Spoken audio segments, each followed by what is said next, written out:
I was in a reserved occupation in the timber industry, and I couldn't get a release. The war was dragging on, and I went down one Friday afternoon to join up, and the chappie was fixed up my paper and he said, "Hey, I can't take you, you're in reserved occupation." So I went back to the firm and asked the boss there, and he wouldn't release me for quite some time. Eventually he gave in and I joined up. I had a little bit to do with a couple of units before I actually joined the 2nd 5th Field Artillery up at Kirai, and they had been overseas and come back. But when we did hear that we were going to Borneo, we left Townsville in the General Anderson. She was a troop ship, American troop ship. She had about 3,000 on board. I had a bunk that was 2 decks below the waterline, and unfortunately it was near the RAP, right next to it. It was just down. I had the top bunk and there was 2 underneath me, and I was awake all night for jokers being seasick and complaining about everything. But she took off, General Anderson, and we went to Morotai.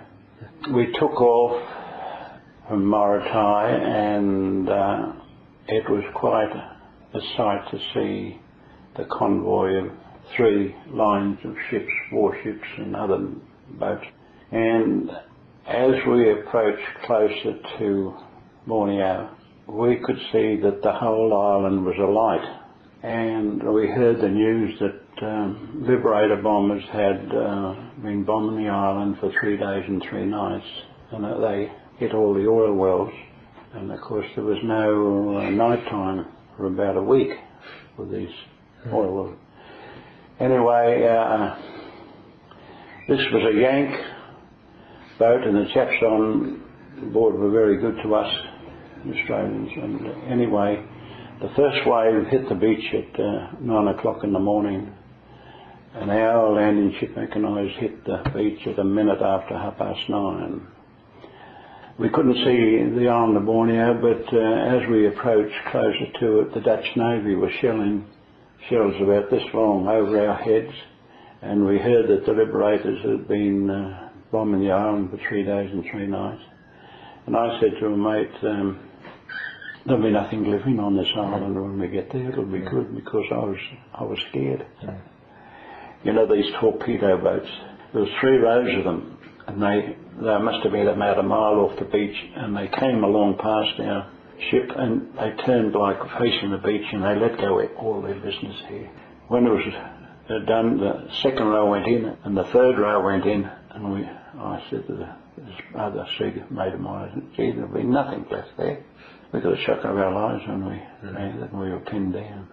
The first wave hit the beach, and they were pinned down on the beach. They'd only got about 10 yards up the beach, and they were pinned down from fire from the Japanese entombed in these long dugouts. And when we hit the beach, we couldn't go any way past the chaps that hit the beach first.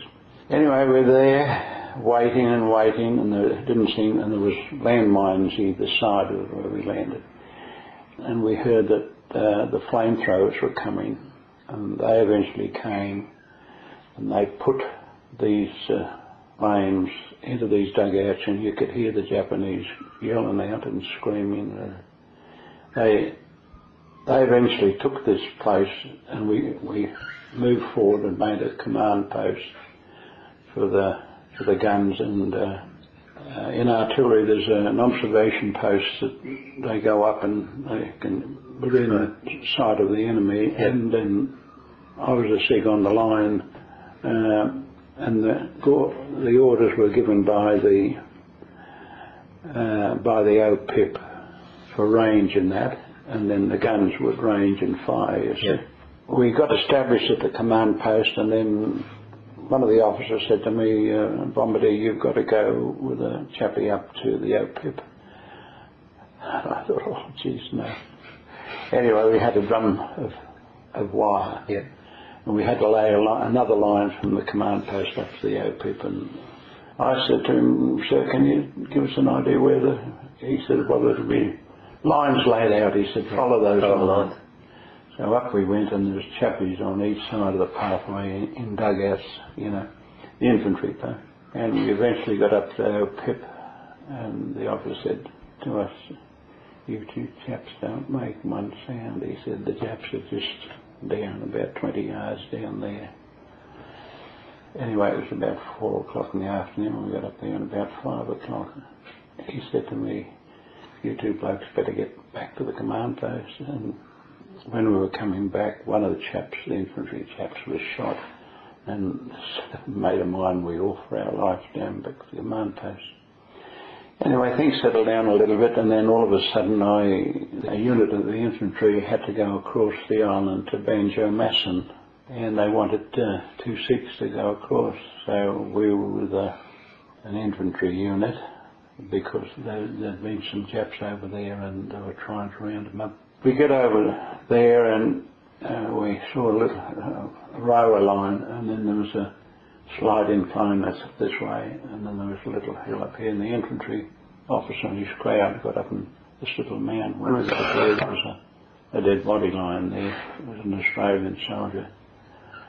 And after things settled down, we said to the officer, what happened to this fella? And he said, see that tree just across there, about 50 yards away. There was a dead stump about 10 or 12 feet high. There was a hole in the stump, and the Jap had got into this tree and shot this bloke across the little valley. Just sort of settling down, and the officer said, righto you chaps, he said, I want some volunteers, there's some Japs up ahead, not far away. He said, I don't want you to do anything, just to find out just how many's there. He said, I want some volunteers. Well, they all stood up. He said, I don't want the whole lot. He said, I only want about 6.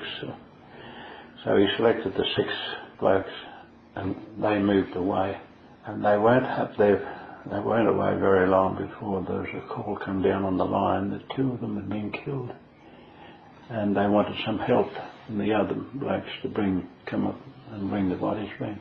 So they brought them back and laid them near this other chap had been killed, and it was a Saturday, and we couldn't make any noise or anything. And I had a pair of headphones from the little set I had there, and a little radio set I tuned in. It was Saturday afternoon. They were talking about going to the races at the Eagle Farm, and I thought, oh no. Anyway, we come back from there, from Banjo-Masson. The unit moved north about 15 kilometres north, and when we got up there, there was a compound with about 200 Indonesians in this compound, and they were all singing out to be released, so we went up there and released them. Anyway, that was it, and then all of a sudden peace was declared. Being in the timber game, I was one of the first to get mentioned to come home. When we got to the staging camp in Darwin, the trucks took us there, and as we got into the main camp, there was the burned out shell of a Liberator bomber. It was still burning. The only part was the tail part left. When we got sort of settled down, I asked, what happened to that Liberator there? And they said there was a plane load of nurses come home from New Guinea, and there was only one casualty. One of the nursing sisters jumped out and sprained her ankle. Anyway, we landed at Amberley, and of course I came from Ipswich. That was my hometown, but the wife was in Sydney. We were married during the war. And I asked the officers, could I get off the truck at Ipswich, the truck bringing the fellas down to the exhibition grounds to be demobbed. And he said, you can get off providing you come down on Monday morning and be demobbed. And which I did, and I said, thank heavens, the war's over, I'm home, and I'm all in one piece. It was an experience, Rodney, but I'm no hero or anything like that. But the sight of the 3 lanes of ships, and the island was alive. It was quite a sight to see. Daphne and I have had a wonderful life because we've been married 62 years, and we've reared 3 wonderful daughters. I am 89, and Daphne's 85, and we have a lot to be thankful for. Did you take part in any sort of RSL activities after the war, or you avoided those, or do you march at Anzac Day, or too many memories? No, I don't. The wife won't press me suit up, and I'll lock me out. It's just too difficult, you don't want to do it? I did it up in the country, when there was a one march up there. No, I don't know why, it's never... I feel for all the blokes, you know, they've been marvellous and done a wonderful job.